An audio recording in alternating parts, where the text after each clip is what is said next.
Ekam aksharam hridhi nirantaram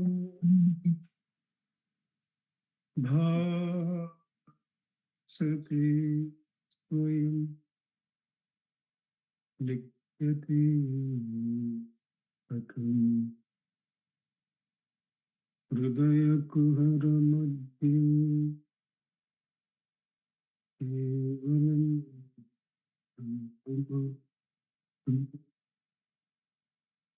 yagam isam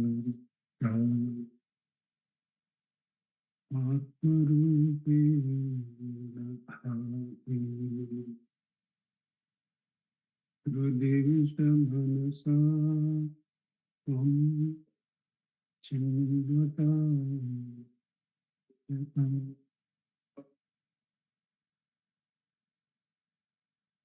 Chalanam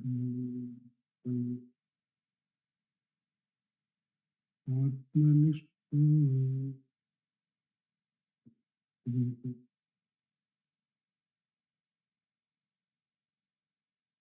Devam Jada Vata Aham Utnirna Tasya Tato Maham Tattata Bhavashukti Samay Siddha Masadha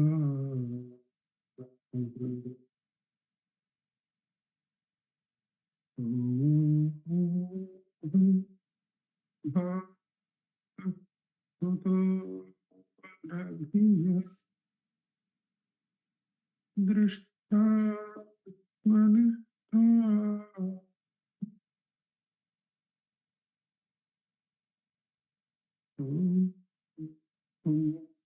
Stupitaya Aruna Chala Shivaha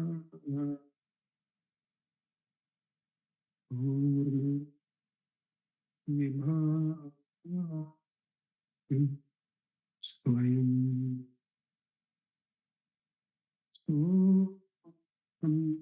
Stupitaya Aruna Chala Shivaha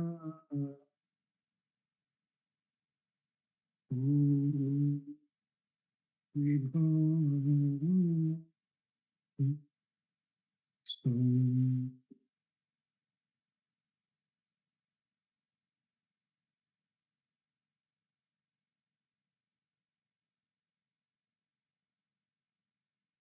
Namo Ramana. With Bhagavan's immense grace, we have been meditating on Vivekachoodamani, the crest jewel of discrimination, originally written, composed by Adi Shankara, Bhagavad Padar, translated into Tamil by Bhagavan Sri Ramana Maharshi. We have been relying on the translation of Bhagavan for meditating on this holy work. We have completed up to verse number 308, where in the last portion we had seen how the annihilation of the ego, which is like a three-hooded serpent with the three gunas, the quelling of that with the vichara directly will take one to Vasanakshaya, which was mentioned in the previous segment. And that will be the realization, was how we had ended with verse number 308. We are going to try and look at verses 309 to 338, a segment where the Acharya allows an indirect approach and explains as to why we are in the apparent trouble we seem to be caught in. The whole story of bondage is unveiled before us before relieving us of this trouble. the whole story is going to unfold. You will get the nitty-gritties of how the vasanas rise up as the I am the body idea, which raises up as many thoughts. Then those thoughts lead to many activities, and unknowingly being engaged in phenomenally multiple activities keeps the vasanas, which are the deepest form of bondage, alive and kicking and continuing and apparently growing also. This whole complex scenario is unfolded before us before collapsing it all and taking it to the ever-present self. In these 29 verses, if possible, we'll try to cover them together because there are 4 or 5 analogies in between, which we can take up without going into the verses itself. So we go into the first verse. In the same way, only the last verse is also going to end. That all bondage arises with the rising of the I am the body idea. And the last verse, the 338th verse in this segment is going to end with that I am the body idea is bondage and freedom from that is liberation. So let's begin. The ego in this way may be killed. Directly attending, you can kill the three-hooded serpent by going beyond the gunas and the traya sharira as well as the 3 states, all dependent on the rise of the ego. But then suppose you don't attend to it that way directly. The ego may be killed in this way, but if thought is given to it even for a moment, even for one moment in time, you give one thought as a feed to it, or you think about it, it revives and engages in activity, driving a man before it as a wind drives winter clouds. The moment you lose attention of the I stilling the I, the ignorance pushes you into thoughts and thoughts push you into activities like the winter clouds are driven in the sky by wind, says the Acharya. Remember that he who associates with the I sense, with the body and its faculties is bound, and he who does not is liberated. The body is kept, not defined as gross, subtle or causal. He just holds it as body. So with the rise of the I sense, with the body, the person is bound, going to increase the vasanas, increase the thoughts, increase the activities. As you inquire into this root error, all the 3 activities, thoughts and vasanas will come down and eventually be extinguished, which is what we are going to see in 2-3 verses down the road. So the bondage has been pinned down, but then the whole activity is going to be unfolded before us. Without getting confused, we should understand how the ignorant pursuit of multiple activities will also be appearing to reinforce vasanas, and many of the shastras will be focusing on that reduce the activities, like that. Sensory, turn inward the senses, then this. But then Bhagavan doesn't teach like that. Why it is so, we will see, and how Bhagavan is able to pull us inward without referring to any of those other areas of bondage. Let's see as these verses beautifully unfold before us. Thoughts of sense objects create a sense of differentiation and thereby cause the bondage of birth and death. Jnana means undifferentiated consciousness. Unconditional love means love that is not divided as like and dislike. Jnana means awareness that is not having any difference at all. No difference in awareness. It is pure awareness. The little bit of difference comes in that. Again, there will be fall into birth and death. This is how there is going to be the last but one verse that we finish off, that is the 337th or so will also mention that the slighted difference in awareness is what is going to push you to the karmas. So the thoughts of sense objects create a sense of differentiation and thereby cause the bondage of birth and death. Therefore, no quarter should be given to the ego, who is the enemy of such thoughts. Who has such thoughts? Who is the enemy? Who has such thoughts? So, if you are able to directly hold the previous segment of attending to the I with this Traya Guna, Traya Sharira, and the three states, it's all for the ego. The Gunatraya, Shariratraya, and the Stititraya, the Jagrat, Swapna, Sushupti Stitis are all for the I. All those are crossed by holding the I if you can hold it directly. If not, what you have to do is what is going to be covered in this segments. If you allow it a little bit like that, where are you going to find yourself and how to seek your way back? There should be no quarter given to this ego, who is the enemy who has such thoughts. Just as a withered lime tree puts out new leaves if watered, so the ego revives through thoughts of sense objects.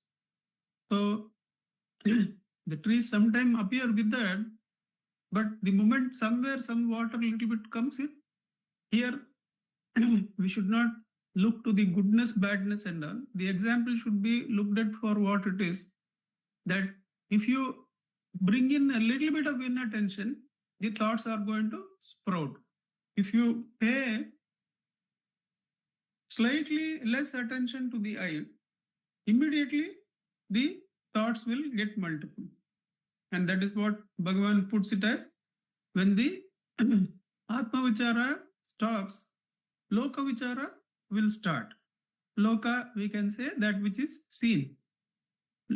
That which is seen is Loka. So once you let go of the seer, the seen which is multiple will appear and seem to occupy you. The increase of effects makes their seed or cause flourish, while the decay of effects destroy their cause also. Therefore, you should first destroy the effects. So now, the causes and effects, the cause has been said that if you are inattentive, it is going to result in more thoughts. More thoughts means more and more sensory objects and activities will seem to be the solution. Therefore, you are going to find yourself in a world of activities. So, the Acharya has this seemingly extra astra of allowing us to meditate on the multiple sensory objects that are attracting us. Bhagavan doesn't use this astra. He is going to work only on the seed. But let's see the beauty of that contribution and how it will relentlessly pull us in as we proceed further. But since the Acharya has posited the ego in the Vijnanamaya Kosha, he can afford to use the world and turning inward from the sensory objects as also a preliminary step. As a step, reduce the activities, then you will find reduced thoughts, then you will find reduced vasanas. He's going to come like that. That is, you can work on the bondage. If you can't attend to the root, you can work on the effects, he says. The lesser and lesser you take on, something appears enticing, you already have an area of focus to keep. Some other guru also appears, some other branch of learning also appears. To keep away from that activity, like Muruganar does in the Girivalam. When in Girivalam somebody takes him when he is fragile in his old age, in car they take him. And somewhere in between it is told that the person who is driving and who is taking Muruganar wants to enter another ashram. And Muruganar is supposed to have told, I want to get down and go. Other than Bhagavan, I don't want to hold any other object in this sensory world. I don't want to take anybody else as a guru or authority. And that is the kind of thing that Acharya is going to tell us here, that how to reduce the multiplicity, which is an automatic manifestation for Muruganar. Muruganar, who is abiding in this cell, naturally will not seek any other support other than Bhagavan, or indicate any other support other than Bhagavan to us in the outside world. The increase of effects make their seed or cause to flourish, while the decay of effects destroy their causes also. Therefore, you should first destroy the effects. That is, if you are only able to work with the effects, that is the sensory objects, then try to keep the area of activities or area of sensory attractions minimal, reduce them. So the process is going to be described. If thoughts which are effect flourish, the ego with its vasanas, tendencies, which is the cause, will also flourish. From thoughts, outside activities arise, and from these two, the tendencies develop and create the bondage to which souls are subject. See, the whole story of bondage is unfolded before us, and we should be able to understand this mechanism to come inward. That why is Bhagavan translating this for us? That we have the benefit of Bhagavan's supreme teachings of directly holding the eye, as well as be, even in the sadhana avastha, be cautionary. You don't need to expand the number of sensory experiences you are having. So how is this bondage being described? The mechanism that the vasanas are there, which is subconscious, not available for the eye to work with. They increase. The increase in vasana, the high number of vasanas are indicated by more number of thoughts. And more number of thoughts means if you are still outward turned, more number of activities. And so far for happiness in the outside world. If you see the June calendar, Bhagavan's quote is, it is not wrong to seek happiness. It is our nature. But what is wrong is only to seek it outside of us, in the sensory world. So far as we are seeking it in the sensory world, what will happen? The number of thoughts will per se, and when the number of thoughts per se increases, all the vasanas which are needed, which are hooks, which are necessary for those thoughts and activities to exist, will be reinforced, will be unattended. So this whole process is revealed to us so that we can work on cause as well as effects. But of course, Bhagavan doesn't say that the I is the one present in the Vijnanamaya Kosha. The I starts much earlier for Bhagavan. The I starts, the Spurana itself is ignorance in Bhagavan. The beauty in Bhagavan's teachings is that the Spurana itself contains knowledge and ignorance. That is, Spurana means it has a movement inwards and it has a movement outwards, but it is Swagata Bheda. Swagata Bheda means it is a movement within itself. It has not gone outside, it is a movement within itself. But this movement within itself, the consciousness moving within itself, and has these two knowledge. The examples of the Kantabharana and the Dashamana Kate and the Karnana Kate, the stories of the Dashama and the Kantabharana, that the necklace was not really got, physically lost and physically got, and it is not found through activity. It is only the forgetfulness or ignorance that made you suffer, and knowledge of the Kantabharana, it became the relief from suffering. It is really not Kantabharana. Bhagavan says that it is only the knowledge of the self which relieves, and ignorance of the self that makes you bound. And where are both these present in Bhagavan? Both these are present in the Spurana. The moment the Spurana acts as a support for creation, then it acts as support only with both these being contained in the Spurana itself. How is both contained? When the Spurana means an inward movement, it is going towards knowledge of the self. When the Spurana means the outward movement, it means ignorance of the self. So both knowledge and ignorance are present in the I itself. The moment it manifests as I, the I thought, it becomes everything. It becomes multiple. That it is the one thing that is pervading everywhere in Bhagavan. So the beauty of Bhagavan's teachings is that it is so direct and powerful that to keep holding the I, it is going to take you to the Ekatma. That there is no Jivatma and Paramatma. In Acharya's teachings here, the Jivatma is also posited and the Paramatma is also posited that the division is not rigid, but initially the Jivatma is to work on both directions, the outside and inside. That in the outside, the activities have to be curbed, the thoughts have to be curbed, and then the vasanas are attended to. In order to escape from this, thoughts, activity, and tendency, all the three must be abolished. So there in the previous segment, we were said that the Gunatraya is for the ego, and when the ego is taken to the source, the Gunatraya and the Traya Sharira and the Traya Sthitis, all those are transcended when the ego is taken to the source, one cause. Here, the cause has given rise to effects, and we are not strong enough, as Bhagavan says in Ulladanarpada, that Uran in Mayina. Why we are saying, I am not this, I am that?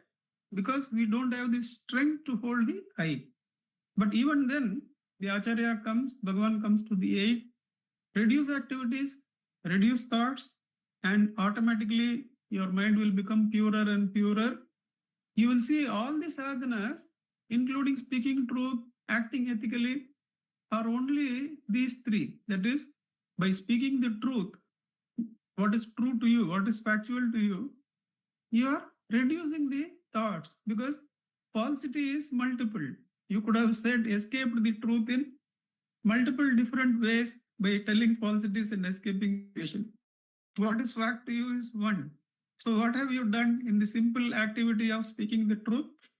You have reduced the number of activities, you have reduced the number of thoughts. So all the vasanas to multiplicity gets reduced. What is ethic? Ethic even further reduces your outside actions, that do unto others as you would have them do unto you. Don't hurt. Cause the least amount of disturbance to the other jivas. What will happen? Even lesser activities, even lesser thoughts, even lesser vasanas. Then have that, even these, even the dharma, even the speaking of truth and ethics, could you have done by yourself? No. We come to the first verse of Upadesha Saram. Karturajnaya prapyate palam karma kimparam karma tajjatam. You could have done those karmas only with the Ishvara Anugraha, only with the Ishvara's ordain. If you don't understand that, then you will be pushed into the ocean of activities. Priti mahodado patana karana. Palam ashashvatam. Whatever you have got as result is ashashvatam. Then what is the way out? Ishvara arpitam, nechaya kritam, chitta shodakam, mukti sadakam. Kayavang manaha karyamuttamam, pujanam japas chintanam karma. Whatever you do with physical is puja, and that is the outside activities. Whatever you do with chintanam, pujanam, japa, chintanam karma. Japa is with the uchamandataha chittajam japa. So you have come to the thought area. And in thought area, have God as only one thought or one bhavana.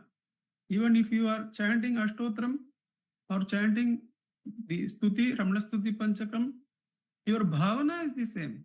You are not going after the differences in the meaning. So the bhava shuddhi is there, which the Acharya is going to bring us to next.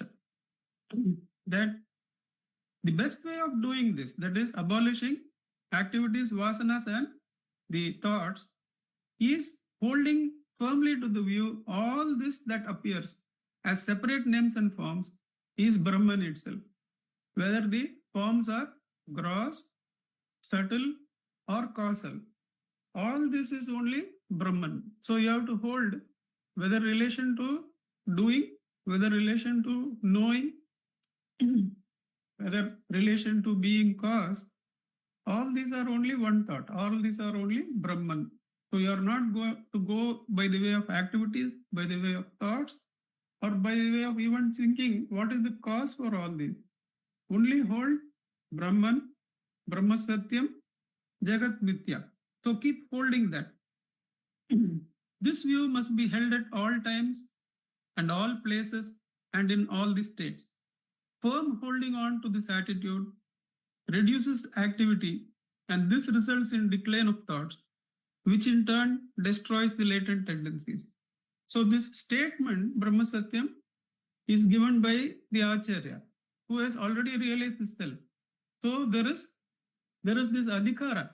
He understands and tells, don't worry about any of the happenings. Brahman is the Ishvara. Brahman is the omniscient knower. If you know Brahman, that is enough. It is like knowing what is that, knowing which everything is known. That is also there. Therefore, hold this one statement, he is saying. So it is a dhyana marga that the Acharya gives, that whenever you think of activities, oh, what would have happened to that? What will happen? All these thoughts have to be removed with the help of holding. These are all only Brahman. Whatever strange may appear, so Ajadaraya Srotasasama. So the Chintanam Kramat, he has come. The Acharya is not directly asking you to hold the I as in the previous segment. He is saying hold the Brahma Satyam as an Ajadaraya Srotasasana. It should be in all the places, all the times. Sarala Chintanam, not with breaks. So the Brahma Satyam or Soham Bhavana is to be held whenever your activities want to displace you, feeling that when did I do it rightly? Will I ever be able to complete this? All those activity thoughts should be replaced by it is all Brahman. All these thoughts of the objects and the activities, as well as the discriminatory thoughts like good and bad, cause and effect, all these are only Brahman. Hold that at all times, in all places, in all the states. What is it to hold the Brahma Satyam in deep sleep state? We will come that in the Dhyana Marga, that it is the place where Brahman is carrying us. The story which Venkateshji and I we like to share, that in the sands, two people are walking, the Guru and the Shishya, and the Shishya looks back, and in one set of one place, there is only one distance that is there in the backdrop. There is only one set of footsteps before he has landed his step again. And he asks his Guru, where have you left me and gone? I see only one set of footsteps there. And Guru says, you had gone to deep sleep. I had only carried you through deep sleep and brought up again. So I am the support of you all the time. It's not only in the deep sleep, even the waking state and in the dream state. It is the I that is the Adhara. Only that one set of footsteps is there. Our set of footsteps is kept within that only. It's not outside of the footsteps of Ishvara. The firm holding of this attitude of Ajadarya Srotasasamam reduces activity. This results in a decline of thoughts, and that results in destruction of vasanas. Destruction of vasanas is, of course, deliverance. So, previously what was directly holding of the I has been now made into 3 steps. That is, hold the meditation I. Either it can be the chanting of Bhagavan's original works. When you are holding any of Bhagavan's original works in Parayanam, you are trying to practice what the Acharya is saying here. Ramanastuti Panchakam or Arunachala Stuti Panchakam, Upadesha Saram, Ulladhanarpada, any one of these, you Appalapata, Atmavidya Sankirtanam, any one you develop a liking, you continuously hold it without the break, as Ajadarya Srotasasana. That is dhyana. That one thing will reduce your multiplicities. I have seen many of our devotee friends in Bhagavan doing Parayana year after year. That brings Chitta Shuddhi. Their interest in the multiplicity actually starts going away. The activities reduce, the thoughts reduce. They can't think anything other than that Ramanastuti Panchakam or Ulladhanarpada. They'll be talking only about those statements. In the Ramanastuti Panchakam, Arunachala Stuti Panchakam, they will not talk about anything else. That means their vasanas towards other things are all gone, towards who is going to do, what is going to happen. Complete As Acharya gives here, hold the Brahman, we have these original works of Bhagavan, which we hold in Parayana. When our thoughts are not discrete, they want to be continuous, then we can hold that, the Parayana itself continuously. It will reduce our activities, it will reduce our thoughts, it will reduce our latent tendencies. Chitta Shuddhi is there. Destruction of latent tendencies is deliverance. Of course, along with that, we are going to do Atma Vicharam, what is mentioned in the previous segment, as direct attack on the root culprit. Therefore, develop this helpful tendency to regard everything as Brahman. Our love for Bhagavan is that initially the bhakti, the Nischala bhakti that we have towards Bhagavan is the Brahma Bhava for the Bhaktas, that we don't need anything else. Ashtotram, you say, in one of our Girivalams, along with one of our other devotee friends, we had a discussion that the 108 names seem to have different meanings. Will we not go away with the meanings when we chant the Ashtotram? Then we discovered together that it is not the meaning. The meanings are only to increase our love, increase our bhakti towards Bhagavan. And that Nischala bhakti, what happens? That holds the Ashtotram going continuously. That you don't make an effort to remember. And Venkatji again used to say that when you make an effort to remember, that is when you totter. That when you somehow let go and surrender to that bhavana makes us mutter the 108 names continuously. It's not by our effort. The moment you want to remember something, he used to say, we will start stuttering. And we understand what the Acharya means, that when that bhavana is there, the bhava shuddhi is there, then the chitta shuddhi is there, the reduction in activities, the love for the one, and the erasing of latent tendencies happen. The result will be that frail tendencies of the ego will disappear like darkness before the sun. The moment you have that love which is unbroken, the underlying ajadaraya srotasa, the love of God is the underlying feeling alone which we are holding. That is the light which is going to break away the multiplicity of activities, the multiplicity of thoughts, and it will prepare our mind to come to the preceding sadhana. The Chitta Shuddhi, I have given the benefit of the Om Namo Venkateshaya Namaha, the mantra, which was the Ishta Devata of the Acharya in Shankar Mat Kanchipuram, Vijayendra Saraswati Swamigal. He had given me that japa, which I used to do dhyana in the morning and in the evening, 1 hour. That was the sadhana for 2-3 years. That automatically brought me to the inquiry into the self eventually. But then that Chitta Shuddhi, the reduction in activities, the reduction in vasanas happen when you have that bhakti sadhana, when you have that, what the Acharya says, hold the Brahma Bhava. For us, Brahman is Bhagavan, Ramana Maharshi. Our love for Bhagavan is the astra that is going to clear us, reduce our activities, reduce our thoughts, and erase our vasanas indirectly till we can directly attend to it as he has given us the Brahmastram of Atma Vicharam. Just as darkness with all its dismal effects disappears before the rising sun, so bondage with all its sorrows will pass away without a trace when the sun of the Advaitic experience happens. So from Ajadaraya Srotasa Samam, we will naturally be brought to that Vedabhavanat Sohamityasa. That when the Parayanam, the Pujas, the Kotiyarchana, all that Bhava Shuddhi which comes, it will help us without doubt and bring us with the even more capable sadhana, even more direct sadhana that Bhagavan has given us of attending to this root culprit called the raising of the ego. Veda Bhavanat Soham Ityasa Bhavana Bida Pavani Mata Bhava Shunya Sadbhava Sustitihi Bhavana Bala Bhakti Ruttama.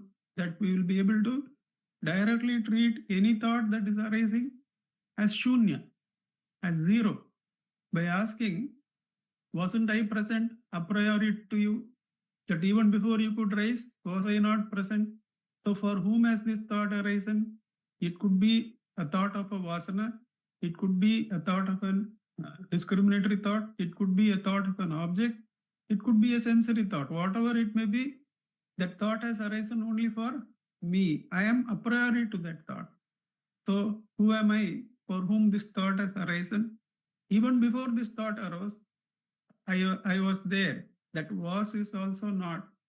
I am there. Even before this thought, I am there. Even during this thought, I am there. Even after this thought, I am there. There is no was and will be. There is only before this thought, I am. During this thought, I am. After this thought, I am. So from the Anya Bhava, Veda Bhava, the slightest differentiation, we come to the undifferentiated I. Within it itself, this Purana is there. Within the I itself, the knowledge and ignorance are there. The movement away from itself and the movement towards itself. This is Spurati. This is the luminosity. Where is the need for luminosity in Sat? The Sat itself is Chit. Therefore, the luminosity also will quieten into Sat, says Bhagavan. That is Ishvara himself doing self-enquiry. Self-enquiry is such an astra that the Ishvara himself will not fall into a feeling that he has created anything. That is the Jnani state, that is Bhagavan's state, that the Dakshinamurti Stotram, that Ishvaratva also will be granted. The Acharya says, Bhagavan says to someone, before the powers of Ishvara, find out what that Ishvaratva is. Here it becomes so clear that the I also will quieten down, says Bhagavan. Where is the need to vibrate? Where is the need to shine? There is only the quietness of the Sat. Just as darkness with all its dismal effects disappears before the rising sun, so bondage with all its sorrows will pass away without a trace when the sun of Advaitic experience arises. Therefore, regard all objective manifestation as Brahman. Now go back. Go back to the beginning of Upadeshasaram. Karturagnyaya prapyate phalam karma kim param karma tad jadam kriti mahodado patana karanam phalamashashvatam gati niraram ishwararpitam nechaya kritam chittashodakam mukti sadakam. Come quickly to ajadaraya srotasasamam and vedabhavanat sohamityasav. You understand how Acharya weans us away from activities, weans us away from thoughts, weans us away from underlying vasanas and brings us to self-knowledge. Therefore, regard all objective manifestation as Brahman and hold firm in a state of peace, samadhi, and inner and outer beatitude, nischala bhava, as long as the bondage due to past destiny karma lasts. Nischala bhava is nischala bhaktiya needai arunachala. The last verse in Kannada translation of Aksharamanamale, the Kannada translator has beautifully translated as Nischala Bhakti Nide Arunachala. That love is not chalate, it is not moving as the like and dislike. Drida Bhakti does not move in the opposites of like and dislike, desire and aversion. It is unconditional. It is absolute. Till prarabdha is there, you have to hold that bhakti, nischala bhakti, says the Acharya. What is this? That I have seen some devotees hold the right side of the chest as their bhava shuddhi. And they have completed the cycle of love. That the I has become the nischala bhakti for them. They won't speak anything other than Bhagavan. But they will still have thoughts. They will still have the prarabdha. The Veda in the thoughts has been not completely crossed, but the doership has completely been handed over. So prarabdha in the terms of thought division, the Veda in the thought is still there. So the Acharya is saying, till that Veda is also removed, you have to hold this nischala bhakti. This is samadhi. Here, inside that samadhi, all the mukti lokas are there. Inside that unconditional love, all the mukti dimensions where Salokya, Samipya, Sarupya all exist, and that exists as permeating this world also. All those Mukti Lokas are within this world only. And within them all lies the I, the pure I, the I that still has the differentiation of knowledge and ignorance in it. That it is not merely the pure love which holds the worlds of non-doership. It is that which is beyond even the slightest Beda of the self and non-self. Slightest Swagata Beta is also not there. Therefore, first you have to come to Nischala Bhakti and hold on to that in Samadhi. Still, you will find such people talking of Bhagavan only runs everything. Why do you worry? Nothing will happen. But then they'll still be talking of those things. Whereas in self-enquiry, there is no need for even those Vedas. That it is not that this loka is all made of that gold. It is that there is nothing but this awareness. It has not made itself into anything. It alone is. That Drida Jnana, till that comes, hold Drida Bhakti, says.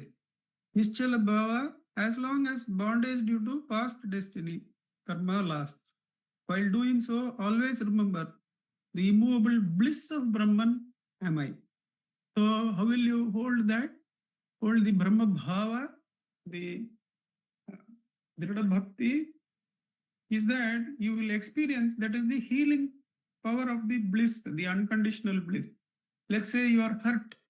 Somebody has questioned you, your contribution or your work or who you are is attacked directly or indirectly. There is a hurt in the ego. If you keep still,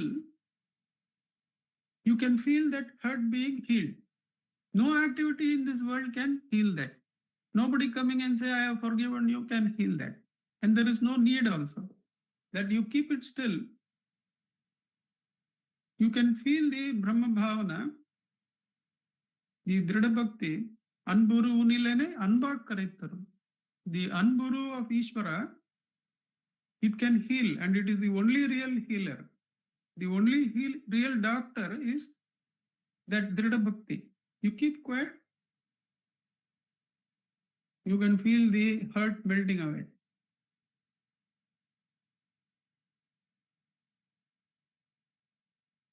Now you know that that is the I. Bhagavan says, till prarabdha is there. Suppose that I you have to hold with some inward thinking coming, that you still feel people are talking to you, that they are still talking of worldly affairs, but really they don't need to, that it's all being run by Bhagavan. They need not worry whether the house will be sold or not sold. It is only Bhagavan is, you are holding on to that, but then others are still talking. How to tell them this language that Bhagavan will take care, don't worry. You are struggling with getting that language. Bhagavan is saying that means prarabdha is still there. You feel you have to tell them God is working, don't worry, God is behind all this. They were not called tare. You feel the anxiety to tell that.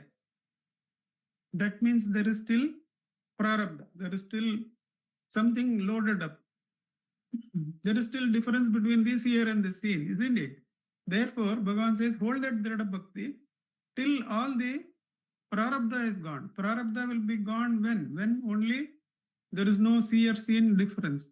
That when that Veda in the jnana is completely removed, you don't feel anxious that they are worried about the house being sold or not sold, because you know who is guiding. The I from within is guiding. You won't be worried about that old mother who is bedridden. When I was with my mother who was nearing her 90, if there is a thought that what is going to happen to her, then I am only worried about my own future self. That what will happen to me is what I am really worried. I am really not worried about her because I can't think what is going on inside her. I can only say I really don't know. What is my worry about? The journey is clear. That is a future self that I am going to be. Therefore, I am only worried about what is going to happen to me. And that worry will be gone only when I hold the I, the Nischala Bhakti. For whom is this worry? That worry of death will be healed only by the I, the fear of death. But still, you will feel like, hey, don't worry, nothing happens at death. Bhagavan is there, Bhagavan will come and take. Feel like telling that, then still some prarabdha is there, that you have to share that. Bhagavan, here the Acharya is saying, hold on to that Dhrida Bhakti. When you see a person having some disease, which is obvious on the outside, or somebody who is mentally incapable, whom you are facing, whom you are there, it's not that you are afraid of them or fearful of what is going to happen to them. You are only afraid of yourself as that alternate self, that you are only seeing a possibility for yourself, which has somehow not happened, that's all. When Major Chadwick, or some great devotee, I don't remember the name, gets into this feeling that he has realized the Brahman, he has realized the self, and he is going along in Girivalam. Suddenly, a leper in all his highest form of deformity appears in front of him and asks for some alms. And immediately there is great aversion in him, that the gentleman feels a great aversion. And suddenly that leper becomes Bhagavan and goes away, or something like that happens. I am not sure what. But he is able to realize that his jnana is not yet into the Purna, that still there is an aversion towards affliction of another. Probably you would have told them, don't worry, that God is there, will see you through. But even that should not be there in Bhagavan, that it is not somebody outside, that it is not a possibility of the self that has arisen there.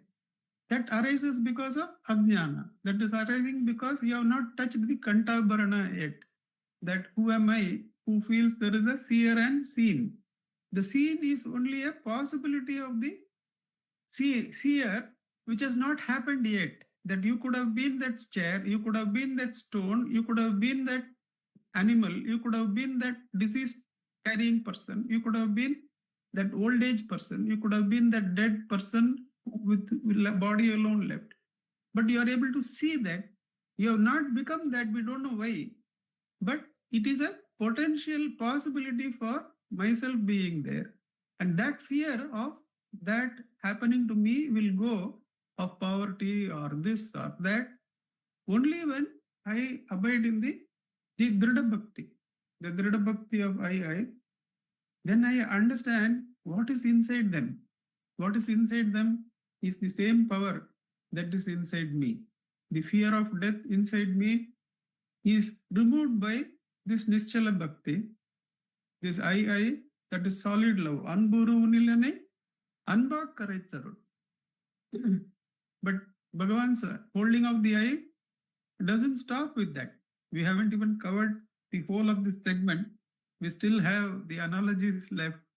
But I feel Acharya and Bhagavan have combined in all their powers to bring us this beautiful segment where the direct attending to I is kept in abeyance for the moment, and they are revealing to us the glory of the whole spiritual area. That the whole spiritual area from Karturajna Prapade Phalam. And what will happen in the second verse, if you don't remember God, the whole thing is being portrayed right in front of us as the proclivities towards the gross objects, which will lead us to activities, as proclivities towards thoughts, which will increase if activities increase, and the thoughts increase, then automatically it means the vasana gets strengthened. Those who cannot attend to vasanas directly with attending to the I should work on thoughts, reducing thoughts, who should work on reducing activities. And the best way to do both of them is to have the Dhrida Bhakti.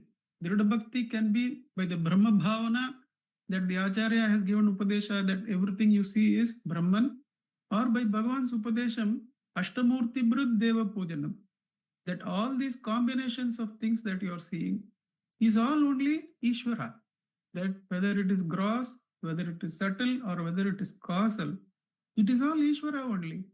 Therefore, think of Ishvara. Don't Uttamastavad Uchamandadaha. Better than praising him. You have seen through this operation. You have seen through this financial trouble. That means you are mainly holding him for that event. Of course, yes. Of course, he has seen us through that event. But Bhagavan says, better than praising him spasmodically like this, remembering him spasmodically for one of the services he has done us, remember him constantly that everything is he. Success is also he, failure is also he, birth is also he, death is also he. In death, should he not save us? Should the operation should it be always successful? Should he just leave us once it is not successful? He should see us even after the living of the body, isn't it? Therefore, we should hold him in japa more than stuti. Uttamastavad, Uchamadadha, Chittajam Japa, Dhyanam Uttamam. Dhyanam is the implementation of all the earlier things. That it is even better than praising God for something he has done for us. It is saying that all the Ashtamurtis, gross, subtle, and causal, are all he only. Therefore, Ajadaraya Srotasasamam. From Ajadaraya Srotasasamam, we come to Vedabhavanat Sohamityaso. It is best to consider God not as an object you can hold, because Bhagavan says in one of the talks, if he is something that is held or attained or got, then he will be not held or lost, or he will be lost also, and he will vanish. Whereas when you see him inside you, inside the I thought itself, then there is no way that you will lose him. You will find him with identity by being one with him. The moment you hold him with the I, with the ego, then you are keeping it as some object to be held. So better than dhyana is Atma Vicharam, he says. But dhyana of even Brahma Bhavana or the shlokas which Bhagavan has given us directly in the original works, any one of them you like, you keep chanting, it is better than praising him for removing our financial troubles, saving us in one operation, or removing one physical pain, or creating a miracle in reducing some prices of something. All these things we would have praised him. I was expecting, then it became like this. Better than that, Bhagavan says, is holding the japa. Better than japa is chitta jam japa dhyanam. Better than dhyanam is atma vicharam. All will bring us where? It will bring us to bhava shuddhi, which we will have to hold on. We will have to hold on to the dhrida bhakti. Till when? Till the prarabdha is completely erased. That is the difference between jivan mukti and videha mukti. When prarabdha is completely erased and the jnana is there, that there is no difference absolutely between self-knowledge and self-ignorance itself, then the videha mukti is here and now. Videha mukti and jivan mukti are not two different things for such a one.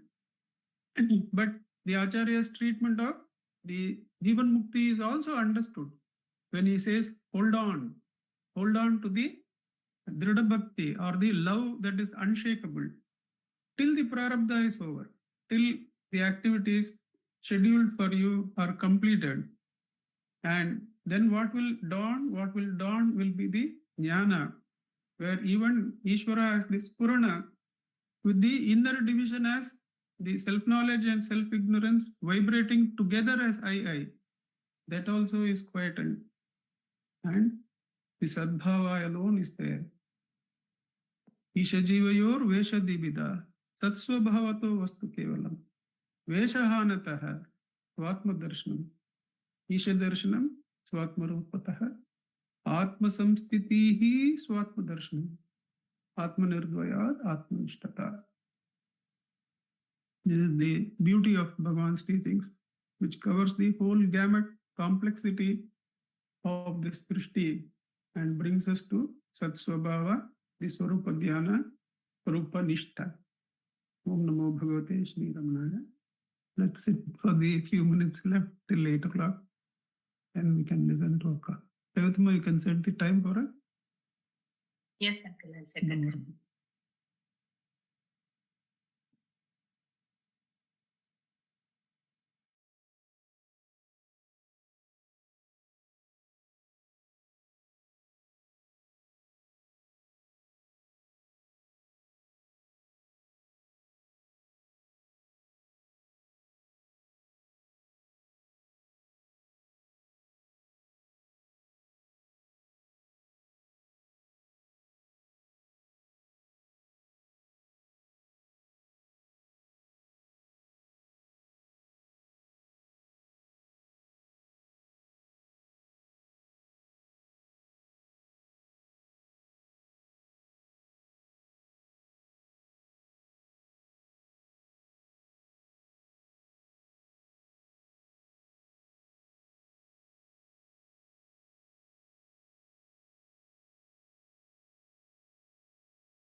Namo Ramana. Namo Ramana. Namo Ramana. Namo Ramana. Prostrations to Ramana, shining as the self in all beings. With immense grace of the self manifest as Ramana. In this satsang, we are meditating on Vivekachoodamani, the greatest Viveka. And at the beginning of today's sharing, Nandakumar ji brought our attention to the greatest Viveka also, as we were meditating on it in the previous class, he pointed out. And he concluded also with that greatest Viveka, which is the Viveka to go beyond even the duality of knowledge and ignorance, which he says are combined even in the Spurana, because the slightest taste of or the slightest vestige of duality is present, then one has to transcend that. So one has to go holding on to self-enquiry till the last vestige of duality is present.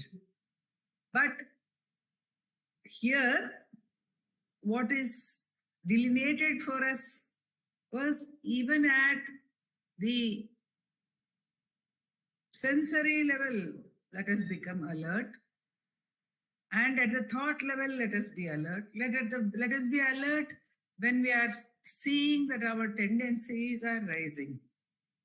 But of course, we see that Bhagavan, he does this clubbing together, which Nandakumar would say, making it all into one, simplifying the sadhana for us by putting it all together in one classification. So sensory experiences are also classified by Bhagavan as thoughts, and thoughts are also thoughts, and vasanas are also thoughts. Whatever we can see, even the sadhana is at the level of thoughts. But the next level of sadhana is also brought home to us when beyond the thoughts, one is with the aham spurana. This was also brought home to us today. And bhakti is bhakti to the self. How does one show bhakti to the self? At the sensory level, by seeing everything as the self. Ashtamurti Vruddheva Pujanam, or Bhagavan says in Arunachala Pancharatnam, Unnidathil Oppuvitta Ullattal, Unnai Kandi Yellamum Unnuruvai. Vayarpita Manasa Tvam Pashyan Sarvam Tavakrititaya Satatam Bhajate Ananya Pritya. I do not know which verse, the Vivekachoodamani verse, which I was taught by my mother somewhere in my teens along with my sister, that says, Moksha Karana Samagryam Bhaktireva Gariyasi Swaswarupanu Bhaktiritya Vidiyate. And we had the good fortune of singing these verses, this verse, in the presence of Abhinava Vidyatirtha Swami of Vivekachoodamani, and he deeply appreciated the singing of this verse. Swaswarupanu is bhakti. Constantly meditating on one's true nature, abiding in one's true nature is bhakti. And such bhakti is the path to moksha. That is what that verse of Vivekachoodamani says. So, getting to the self, no matter what is the nature of what appears to be the nature of the experience, whether it appears to be gross and sensory, or whether it appears to be subtle, or whether it appears to be almost unseen. But even the vasanas, Bhagavan says, you clip the thought when it rises. So what is that? When it rises, it is the vasana which gives rise to that. Nandakumar ji is telling me that it is verse 31 of Vivekachoodamani. So we've come far beyond that verse. But the point is that one has to have the bhakti, thinking that everything is Brahman. This is an Upadesha which is given also by Chandrasekhara Bharati Mahaswami to Abhinava Vidyatirtha Swami. This was also shared in our groups by Nandakumar ji. He says, when you are sitting, when you are walking, when you are moving, you are acting, you have the bhava that you are a wave in the ocean. When you are sitting, you have the bhava that you are a pearl or a gem which is strung with all the other pearls, strung together by the self, by Brahman. And see everything as Brahman. So these are Upadeshas given by Chandrasekhara Bharati Mahaswami to Abhinav Vidyatirtha Swami, probably springing from the Vivekachoodamani. And so the underlying point which is brought home to us again and again is that one should have the love for the self. One should turn one's attention back to the self at all points of time, in all situations, by recognizing through the inquiry, for whom is this experience? For whom is this experience? And Bhagavan says that alone will take us to the supreme state, Oru Kudai Nirar Pove. Then that what is there in all other experiences? And again in Ulladu Narpadu, Bhagavan says every other experience seems to be to us an achievement when we follow our senses. Why do we follow our senses? Because we feel that, oh, we are achieving something by that following. Why do we follow our thoughts? We feel we are achieving something. That achievement we may call it joy. And as he said in the June calendar, Bhagavan says, pursuing happiness outside is only the problem. And if we think we have achieved something there, Bhagavan says in Ulladu Narpadu, all such achievements, Pirasiddhiyalam Soppanamar Siddhigale, all these are only dreams. And he says in Ekanma Pachakam, how much of dreaming, how many janmas, how many births of dreaming? Why should we keep on dreaming more and more and more? Why go on holding on to this dream? தன்னை மறந்து தனுவே தானா எண்ணி எண்ணில் பிறவி எடுத்திருதி தன்னை உணர்ந்து உலக சஞ்சார கனவின் விழித்தலே காண். See that. Wake up. This is the wake up call in their compassion.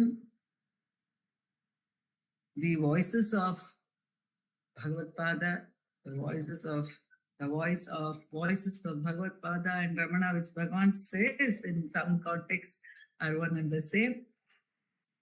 That voice is waking us up again and again. That voice is calling us to, giving us a continuous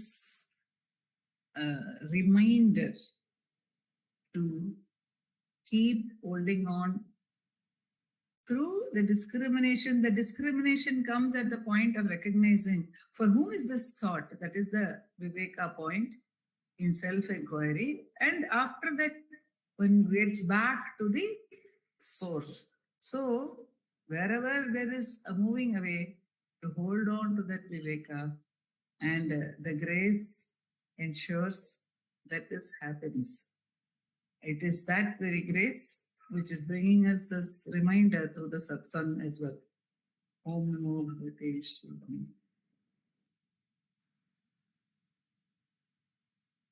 Namo Ramana. Namo Ramana to all. Though it is verse 31, Ah. Bhagavan says that is at the heart. That it is at the heart of the whole work. So, Amma has been very kind to all of us. Namo Ramana.